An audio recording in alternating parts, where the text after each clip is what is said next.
आता एक दुसरी कमेंट आली आपल्याकडे की गव्हर्नमेंट जॉबसाठी प्रेयर कशी करायची. बघा, गव्हर्नमेंट जॉबसाठी तुम्ही एक्झाम्पल आता MPSC UPSC कोणतीही कॉम्पिटिटिव्ह एक्झामचा स्टडी करत आहेत, तर तुम्हाला इंटेन्शन ठेवायचं आहे की तुम्ही ज्या पोस्टसाठी तुम्ही स्टडी चालू आहे त्याच्याबद्दल तुम्ही इंटेन्शन ठेवायचं आहे आणि त्या जॉबला डायरेक्ट तुम्ही जॉब म्हणून जरी होपोनोपोनो प्रेयर केली तरी एकदम बेस्ट राहील.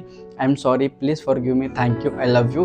त्या जॉबसाठी करायचं आहे. सकाळी 108 वेळेस करायचं, संध्याकाळी 108 वेळेस करायचं आणि स्टडी करण्याकडे खूप लक्ष द्यायचं. का तर फिलिंग, थॉट, बिलीफ, ॲक्शन, ज्यावेळेस तुमचे हे चारही गाडीचे चाकं जर एका रेषेत चालत असतील तर तुमची गाडी स्पीडमध्ये पळणार आहे आणि जर एखादं टायर मिसमॅच असेल तर मग तुमची गाडी तेवढी पाहिजे तेवढी पळणार नाही. म्हणजेच काय, तुमचे फिलिंग्स पण त्याच लेवलला पाहिजे की अरे मी 100% रोजच्या रोज स्टडी करणार, भरपूर वेळ देणार अभ्यासाला, आधी खूप अभ्यास करणार. दुसरं, तुमचा विश्वास पण पाहिजे. विश्वास तुमचा एवढा पाहिजे काही मी ही पोस्ट काढणारच आणि काहीही झालं तरी मला हा जॉब मिळणारच, हे पाहिजे. आता तुमचे फिलिंग्स झाले, थॉट्स झाले.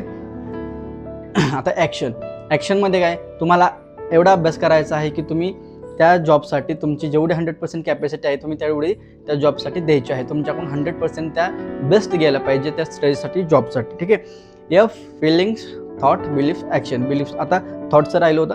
थॉट्स म्हणजे काय, विचार तुम्हाला एवढे पॉवरफुल करायचे आहेत की काहीही झालं तरी माझं सिलेक्शन होणारच आहे हे मला माहीत आहे. आणि रोज पॉझिटिव्ह अफर्मेशन बोलायचं आहे. थँक्यू सो मच युनिवर्स, माझं सिलेक्शन ऑलरेडी झालेलं आहे आणि त्याच्यामध्ये जगायला सुरुवात करायची. आणि पुन्हा प्रेयर कशी करायची, I am sorry, please forgive me, thank you, I love you. अभ्यासाला बसायच्या अगोदर आणि अभ्यासाहून ज्यावेळेस कंटाळा येतो त्यानंतर एक